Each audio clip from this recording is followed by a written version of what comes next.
9 horas com 23 minutos, 9h23, você está com a Tupã, o programa é o Variedades nesta manhã de segunda-feira, 2 de março de 2020, manhã de tempo bom, de céu claro, temperatura de 23 graus.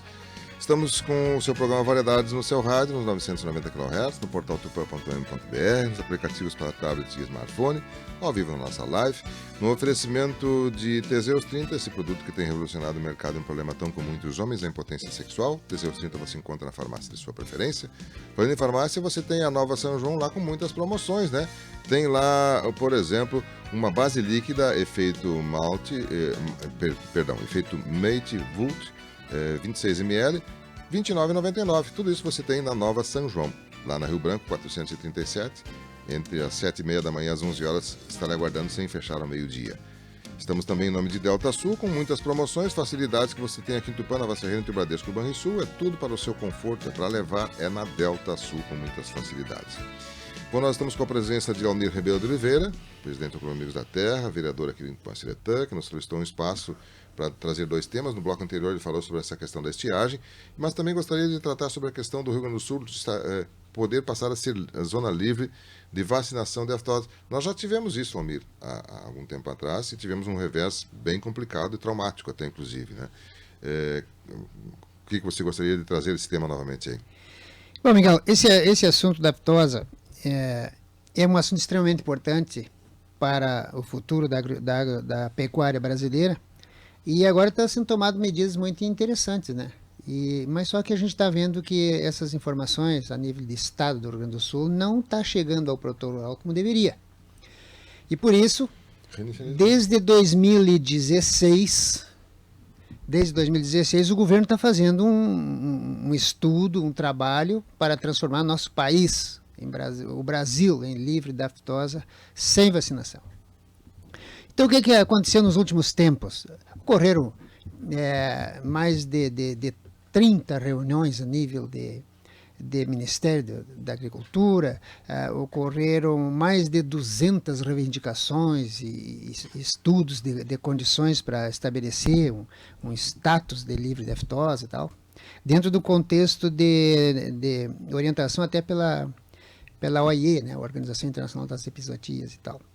Então foi um trabalho muito forte que foi feito, então a partir de 2016, e agora, porque seria assim, o Brasil estudaria a possibilidade de ficar livre da aftosa entre 2017 e 2026, um plano. Uhum. Mas aí só que as coisas andam muito rápidas e eles querem ver se, principalmente no Rio Grande do Sul, já querem transformar isso, já antecipar, né, que era para ser até o ano que vem, 2021, mas já querem antecipar para este ano. Então, o que ocorreu, Miguel? O Ministério da Agricultura fez um estudo muito profundo sobre a questão da aftosa, e nós tivemos acesso e conversamos com os técnicos do Ministério da Agricultura, pessoas altamente especializadas nesse assunto, porque, na verdade, e aqui o nosso produtor rural precisa ficar atento, a situação de que o controle da aftosa, ele tem que ser um controle de fronteiras, ele tem que ser um controle do não trânsito do vírus da aftosa. Então nós, o Rio Grande do Sul, que já passou por essa, que tu lembra muito bem de tudo que aconteceu, a última vez que teve aftosa no Rio Grande do Sul foi no ano 2000, quando essa aftosa foi trazida propositadamente. Veio, uns dizem que da Argentina, outros dizem que do Paraguai, com a finalidade de acabar com a pecuária do Rio Grande do Sul. Estou falando isso porque disseram, foi dito isso para mim. Isso está documentado, provado? Tá documentado, aprovado. E aí, as pessoas que fizeram isso não foram penalizadas? Não foram. Aliás, o penalizado foi o produtor rural que teve que matar os seus animais. Bueno, então aí, Miguel, a partir desse período, o governo do estado, o Brasil inteiro, o Ministério da Agricultura, os governos do estado, as secretarias, essas inspetorias veterinárias, as vigilâncias sanitárias, elas ficaram preocupadas, então, em impedir o trânsito de animais doentes, podia estar transportando esse vírus. Santa Catarina já é livre de vacinação. Eu cheguei a trazer esse comentário, já temos lá. Isso, então Santa Catarina deu o exemplo para o Brasil. Quando Santa Catarina já está de 2007, Santa Catarina já está livre, e o nosso estado do Rio Grande do Sul ficou aqui no garrão do Brasil, né? Embora o Uruguai também seja livre de aftosa com vacinação. Só que agora, dentro desse tratado internacional aí, toda a América do Sul ela tem esse acordo para que fique livre da aftosa sem vacinação. O Chile já está, o Peru já está, o Brasil tem vários estados, aí, Santa Catarina, Paraná já estão, Paraná já saltou na frente. E aí a gente quer dizer para os nossos produtores, porque agora deu o Ministério da Agricultura, que está antecipando a pedido do Rio Grande do Sul para antecipar essa condição, o Ministério da Agricultura, numa conversa com a Farsul, solicitou que a Farsul consultasse seus sindicatos, né, e se manifestasse a respeito disso. A Farsul fez isso, e por 53-11, agora, a semana passada, né, aprovou então que o Rio Grande do Sul fique livre da aftosa sem vacinação, só que a maior parte da região da fronteira do Rio Grande do Sul, os sindicatos se posicionaram contra. Essas manifestações contra foi paradoxalmente na região do gado. E eu conversei com o pessoal da fronteira e eu senti que o pessoal estava desinformado sobre esse projeto de que o Brasil faz parte no contexto de América e com relação ao mundo. Porque o que os dizem os técnicos? Os técnicos dizem que o vírus da aftosa hoje ele só existe em alguns redutos da Venezuela, na divisa com a Colômbia, e a Colômbia e o Brasil estão fazendo uma parceria de ajudar a Venezuela a dominar ou restringir esse foco de uma forma que esse vírus não saia de lá. Então, um trabalho muito forte está sendo feito, porque o Brasil quer ficar livre da aftosa sem vacinação, e para isso tem que ter um cuidado muito interessante na região de fronteiras. E para o nosso estado do Rio Grande do Sul atingir essa condição, é preciso cumprir 18 metas. Então, a grande preocupação dos nossos produtores é assim, mas se as nossas inspetorias veterinárias, a nossa questão de vigilância está meio sucateada, principalmente a nível de estado, como é que fica? Principalmente porque esse vírus pode ser trazido, ainda mais quando existe um ambiente político complicado, de pessoas que já nós temos exemplo disso, de maldade, e que essa aftosa que veio para a joia aquela vez foi propositadamente maldosa, foi uma coisa maldosa para atingir o Rio Grande do Sul. E a gente tem essa preocupação. Então o governo está tomando todas as providências nesse sentido. Há uma preocupação de que haja uma parceria digamos assim, de controle de fronteiras, até porque são fronteiras com outros países, que haja isso com a participação e apoio do governo federal em parcerias com os governos estaduais, porque Santa Catarina está dando esse exemplo. A vigilância sanitária de Santa Catarina é muito eficiente nisso, então o Paraná já saiu na frente, mas o principal, Miguel, é que hoje o mundo está tendo, quando a gente tem preocupação com o vírus da aftosa, tem preocupação com o coronavírus, né? Hoje há uma grande preocupação nível de mundo, que é a peste suína. Então, a forma como está sendo discutida esse caso da aftosa é em função de que, por exemplo, a China está tendo o seu rebanho suíno praticamente quase acabado com a peste suína, e isso tem que haver um controle desse vírus para que não se espalhe, principalmente porque o vírus da peste suína ele permanece 400 dias dentro de um presunto.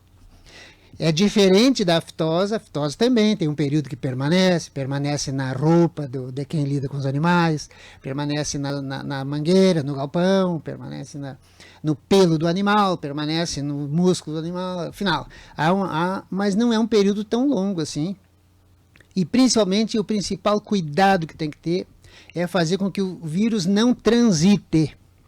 Essa é a bandeira e a política nacional hoje para dominar a febre aftosa. Então, como os países hoje, numa política de governo federal de abertura de comércio de alimentos e carnes brasileiras, o Paraná já está saindo na frente, porque Santa Catarina não tem suíno suficiente para atender a demanda mundial.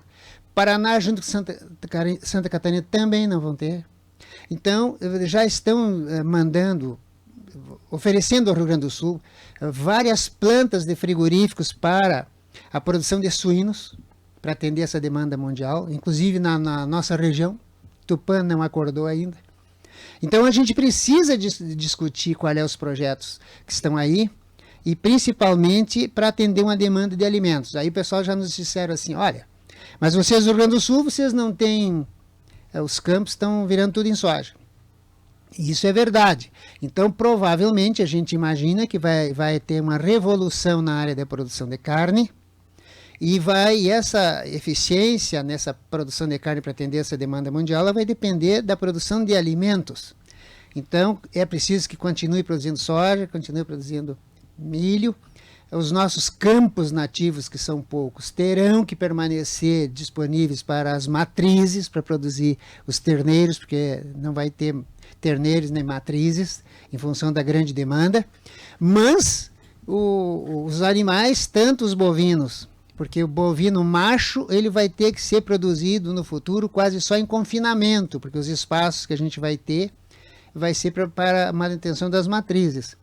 Então a gente vai ter uma revolução na produção de carne, com a necessidade de que se continue produzindo os alimentos, porque os alimentos hoje, eles não vão ser só para alimentar o ser humano, como vai ser necessário alimentar suíno e frango e os próprios bovinos para atender essa demanda mundial. Então é uma revolução que vem aí, extremamente importante, e essa condição de livre de aftosa sem vacinação é fundamental que o Rio Grande do Sul digamos assim, tem que aderir isso e participar imediatamente, porque senão, se o Rio Grande do Sul não aprovar isso, aí não pode ser animais do Rio Grande do Sul vacinados e passar por Santa Catarina e Paraná. Não pode. E também diz-se até que não pode produtos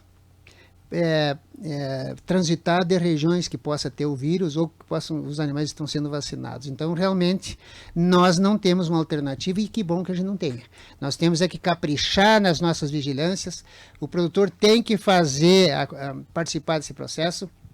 Inclusive está sendo antecipado, Miguel. Certo. Muito bem. Está sendo antecipado o período de vacinação, que seria em maio, vai ser a última vacinação. Está sendo antecipado de maio, vai iniciar dia 16 de abril aliás, 16 de março agora, daqui a 2 semanas.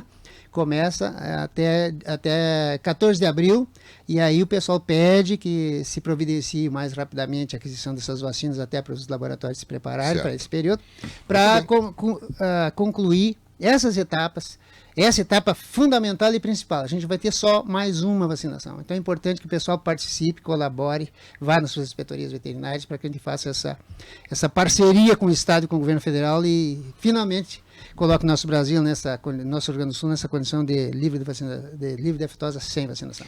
Almir Ribeiro de Oliveira nos solicitou um espaço para trazer questões da estiagem e também do Rio Grande do Sul livre de vacinação da aftosa.